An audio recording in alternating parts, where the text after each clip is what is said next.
Welcome to Japanese Cooking 101.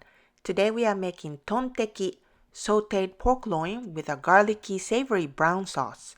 These are the ingredients.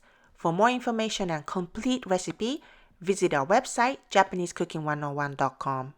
First we slice garlic thinly and using a tip of a knife, make small cuts all over the pork chops.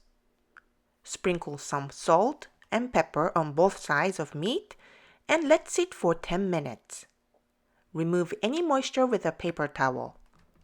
Mix the ingredients for the sauce in a small bowl and set aside. Heat oil in a frying pan with garlic at medium heat. Remove the garlic after browned.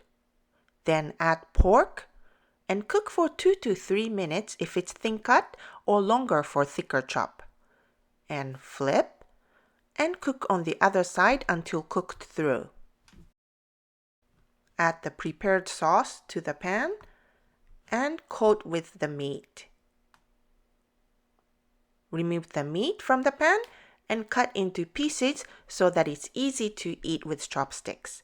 Serve on a plate and pour the sauce over meat and garnish with fried garlic. Tonteki is easy to make at home with simple ingredients. Great for a weekday dinner. 美味しい。美味しいね。